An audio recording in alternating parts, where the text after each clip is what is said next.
Alright, so boom. Before we start this video, I just want to say, fuck Wendy's, dude. Fuck Wendy's, dude. Wendy, you fucking lying bitch. Dave Thomas, you fucking bastard. I swear. So basically, I went to Wendy's this morning at 10:45 a.m., which is early for me in quarantine, because I'd be up to like 5 a.m., waking up at 2 p.m. So I woke up dummy early for myself just to get a Baconator and a goddamn Frosty Chino because they're open for breakfast to 11, allegedly. But these sons of bitches decided to tell me, oh, we don't serve breakfast anymore. So I had to come home and make my own breakfast for free. Fucking, no wonder y'all had to be. Fuck Wendy's, dude. Fuck Wendy's. But anyway, what this video is really for is an album review I've been trying to do for quite some time, but I haven't been able to get on camera in a while. But this was for Westside Gunn's newest project. It is called Pray for Paris. Westside Gunn is a member of Griselda Records along with Benny Butcher and Conway the Machine, who show up on quite a few different songs on here. Some of the biggest highlights actually feature the Griselda boys, as they are these East Coast lyrical beast, really adopting a lot of stuff from the 90s East Coast era of hip-hop.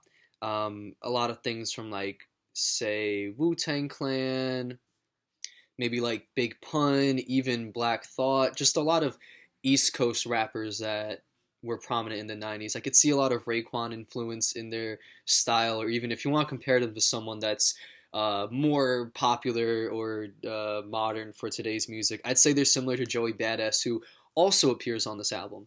Now, what's really cool about Pray for Paris is Westside Gunn is using his typical delivery, his aggressive rap vernacular that kind of has that, like, nasally sound, as if it's like Troy Avenue, if like Troy Avenue actually had bars or something, or like a good 90s flow over those boom bap kind of beats.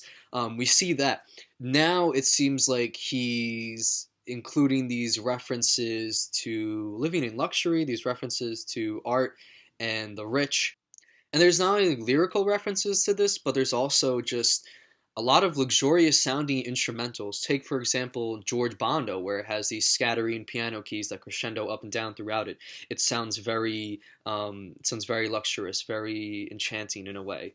Or like the beat on 327 with Billy Esco, Joey Badass, Tyler the Creator. There's these chimes all throughout it that definitely give it a kind of rich person feel. I feel like you would hear this when you walk into somebody's mansion and there'd be someone just there playing like do do do do do do do do do do do, like as if, I don't know, they hired them as a butler kind of. But yet Westside Gunn is able to do this with still keeping such grit, such griminess in his delivery and his production and his lyrical topics about coke raps and gang violence and gang history and gambling, things of that nature. This album even starts with a skit where they're auctioning off some kind of art piece. It could even be the one on this cover. I'm not entirely sure. I mean, it does look very expensive, I would say, as this album sounds quite expensive too. Next track, No Vacancy, I find to be an interesting one because it really describes the main things I love about this project, but also the few things I don't like about it, because I did like this album overall. In this track, there's bars all over the place. He's talking about, just looking at some quotes here, you ever made love to the pot? I ain't think so. You ever threw up from smelling too many kilos? He says the Migos, Negos, we reload, the free throws. Like, there's all kinds of really excellent rhyme schemes on this. Later in the track, one of my favorite lines, he says, slam you on your neck like Bruno Sammartino. Welcome home, Tito. You proud and spittin' Pino. My shooter shot 5 people in a row. We yell bingo, my Nino. I was like, wow, that's crazy. Oh my god. Like as if he got 5 in a row, like a bingo game. You know, get it, haha, get it.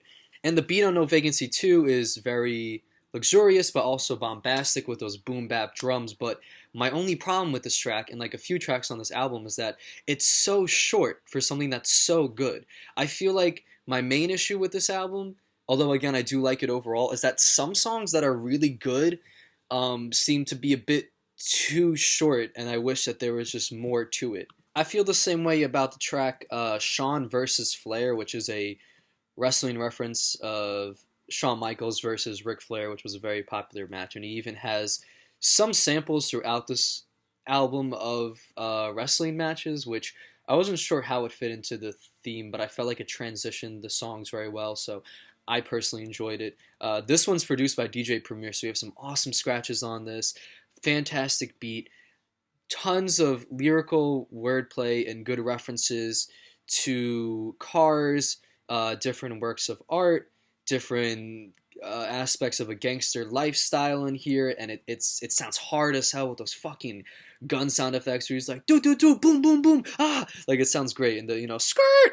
My only problem again is that this song is very short. I felt like maybe it could have used a third verse from Westside Gunn, perhaps a feature, because there are many features here that do incredibly well on this project. For example, the second track, which we mentioned before, having those scattering, crescendoing piano keys throughout it, sounds very luxurious, very gorgeous, very detailed and grand.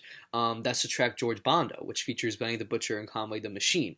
Now, the Griselda boys on this track, as we could expect, have excellent chemistry, excellent lyricism and flows throughout it. It's definitely one of my favorite songs, as well as the hook for the next track, 327. I thought Billy Esco did excellent. Every time I hear this, I just, after a few minutes of hearing it, I find myself walking around my house just saying, I swear Paris, what we pray for. I need, like just fucking singing it. Because Billy Esco really has a nice, smooth, soft melody on this over these beautiful, elegant chimes. The collaboration of Westside Gunn, Billy Esco, Tyler the Creator, and Joey Badass is one that I think was unexpected by a few fans, especially Tyler hopping on this, because a lot of what he's done lately is neo soul, or what people are now calling synth hop. However, I like how every person on this track has a dynamic voice, yet they all fit the beat pretty well. I mean, Joey Badass is doing a lot of references to old school hip hop, a lot of braggadocio, a lot of talk about money and the evils of it. There's a funny line where he says, I went to school high, forgot to pick up my diploma. That was back when we used to cipher Arizona's. Like, there's just a lot of different good wordplay throughout this of Joey Badass's backstory. Tyler has this interesting little interlude where he's kind of singing, like, if you feel good, go, yeah, yeah. He even says I'm on my gun shit, which is pretty funny. It was an interesting interlude to hear in the song. I think it was unexpected that any of the rappers on here would actually sing, but Tyler pulls it off well. His verse definitely stands out the most to me because it's weird to hear on a Westside Gunn song all these references to glitter and painting fingernails and enjoying fashion, although Westside Gunn does talk about fashion, but not really in the way Tyler's doing it. It seems like he's showing a bit more of his feminine side, which I really like to see on a song like this. And again, I didn't expect it for a Westside Gunn project, but Tyler really bodies the verse pretty well. I thought it was interesting to open it by saying I'm all that, Keenan Kel, as a kid who watched Nickelodeon, I love the reference. I also liked how he said glitter on my neck matched the glitter on my fingernails, immediately after saying people always got something to say, well, fuck them.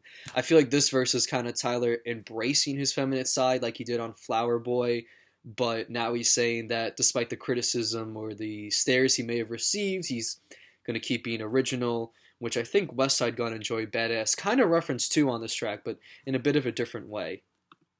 French Toast wasn't really a highlight for me.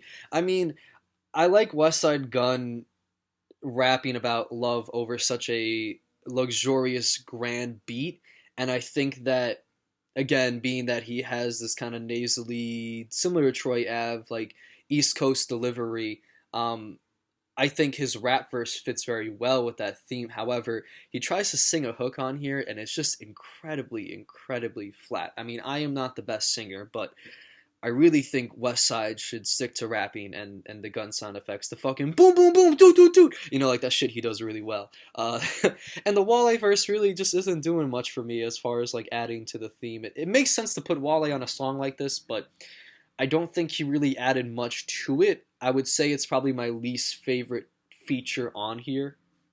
Eurostep is another song that just has excellent, excellent bars throughout it, but I feel like again it was too short for how excellent the track was.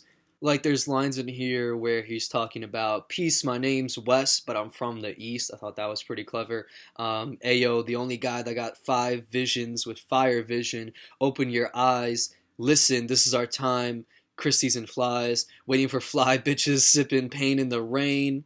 Never got wet. This for my guys that's locked in the cage.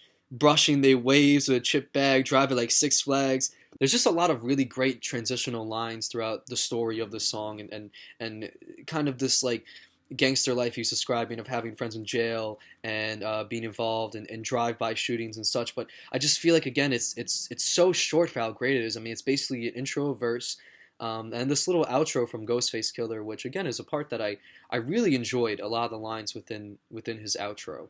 The track with Freddie Gibbs, 500 ounces, also, or sorry, $500 ounces, also shows great chemistry between Freddie and between Westside Gunn, which I would expect, being that they both really take a lot from the 90s East Coast boom bap style. Freddie Gibbs' verse is phenomenal. He actually has a line in here where he says, "And Lambo knocked the coke off the table, that homie wasted it," which I feel like actually sounds more like a very Westside Gunn type of line, but again, there's similarities between Freddie Gibbs, a lot of crossover fans. Freddie Gibbs even has this really great line in here where he says, "And Lambo knocked the coke off the table, that homie wasted it," which to me sounds a lot like a West Side Gun type of line, but again, these two have very similar audiences and very similar styles, so it makes sense here, especially on a West Side Gun track. There's this awesome set of bars where he says, "I'm on some street shit, my baby mama tweet shit to stir up my haters. I'm like, why she wanna stick me for my paper? But fuck it, that's life, it's what you make it. One day you gonna meet your maker. Kobe died, I swear homie might cry when I watch the Lakers." It's just a very, very excellent verse. And later on, he's talking about, "I got skeletons in my closet right next to the Balenciagas." I think that's just good referencing the type of luxurious lifestyle that we were mentioning before, mixed with this, I guess, dark gangster background and history. I guess it really is like a testament to how Freddie Gibbs and Westside Gunn escaped this lifestyle and now live a more lavish one, but they're still connected to it. They're still reminded of that history. I'm reading here too that this one actually interpolates "Day and Night" by Kid Cudi, which I find was an interesting sample and interpolation within the track. There's a few tracks here that definitely show that dark history that Freddie Gibbs has within his past ties to the gangster lifestyle. In Allah Sent Me, which is another one with Benny the Butcher, Conway the Machine. I really can't decide which Griselda Boys track is better. They're both so fucking hard. I mean, like, bar for bar, flow for flow, the way they transition from each other. Like, the chemistry is like, they're like East Coast boom bap fucking Migos, honestly, I would say. And Alice Sent Me has this very dark, grimy beat that I love to hear. The hook was a little bit cheesy to me at first hearing it, but it grew on me over time a lot. So definitely a highlight for me. As well as, I think it's pronounced Clarabone Kick with Boldy James. I didn't care so much for the Boldy James verse, but Westside Gunn pitches down his vocals on this to a much lower register, which I think gives it a very dark tone. I think is an interesting change of pace for the album from the light, bouncy chimes that we heard on tracks like 327, or as well as the scattering piano keys and the very lavish sounding George Bondo, which I found out is actually a reference to George Condo, but he changed the George Bondo because apparently Westside Gunn is a blood, so he doesn't want to say Condo, which I think is excellent to reference that within your music, but switch it up in that way. Party with Pop Smoke is a great track, although I feel it's a bit underwhelming amongst the other fantastic songs here. Uh, Keisha Plum's delivery and Westside Gunn's delivery just sounds a bit more calm, a bit more downplayed, a bit lazier and less energetic than the other tracks here, where Westside Gunn sounds aggressive and pissed off and has all these gun sounds and this aggression he's letting out over these chill ass '90s smooth beats. But when I look into Kesha Plum's verse, it's actually quite poetic. She says, "My heart got 1,000 shadows on it. My brain has a lead hollow in it. Blood bats under the moonlight. Spill his guts when the time is right." It's quite dark. In the end, he says, or she says, "If he got a felony, it's guaranteed to excite me. Guns and drug charges give me butterflies. Evil as Satan, but I see God all in his eyes." I think it's kind of referencing like these women that are infatuated with guys within the gangster lifestyle, despite you know the ways that it could pull you into it negatively if you are dating in a relationship with someone in that lifestyle. So it was an interesting perspective to hear how she kind of acknowledges that what he's doing is so evil, but there's something about it that's so infatuating and attractive to her. I guess it's kind of like the badass bad boy type of appeal. I don't know how to pronounce this one. Lay the job blah blah blah blah blah blah. Fuck it, I don't know, man. But this song has one of the best beats on the entire project. What I found weird about it was he actually does say George Condo on this track, which I'm like, I don't know why you couldn't have said that before. And there's actually what I hear is a tap dance solo from Cartier Williams. I thought it was someone on the drums switching up the beat, but I think it's just so fascinating to have a tap dance solo in a rap song. But again, Westside Gunn's verse is very short. I really wish it was a lot longer because it is very bar heavy, and there's tons of fucking gun sound effect ad libs throughout this right before the tap dancing solo. But regardless, this track was quite innovative for hip hop, I would say. One of the most innovative sounding songs on this album. But that brings me to the only two faults I really have with this project is that it does sound a bit dated in a sense of every song is that boom bap style, but I think Griselda really feeds their fans that because that's what they want to hear. And being that I'm a fan of this style, I love this album personally. But I think that if that's not particularly what you're looking for, you won't enjoy Westside Gunn so much. But if you want some gritty production with lavish, smooth, elegant samples and references to art, gun violence, wrestling, gangster lifestyle, coke raps, if you want that kind of project, this is fantastic as far as music of that nature goes. I think it's top shelf quality for that kind of music. I just again wish that some of the tracks were a bit longer because many of them are fantastically written. I think this is Westside Gunn's best songwriting I've seen. So because I like this album that much, me personally, I'm feeling 4 out of 5 Jesus pieces because I feel like that just, has a lot to do with Westside Gunn's style. And, when I was younger, I had myself a little Jesus piece. And, I used to rock that in 7th grade. I was a bit of a douche myself, as you can see from the NY fitted, but, I rock it. And I support New York through these hard times. So, yep, 4 out of 5. Great album. Check it out if you love East Coast 90s boom bap lyrical rap or you're a fan of Griselda Records. So yeah, next I'm going to review the R.A. the Rugged Man album that recently came out. I've been enjoying that project quite a bit. I will talk about it soon, and thanks for tuning in.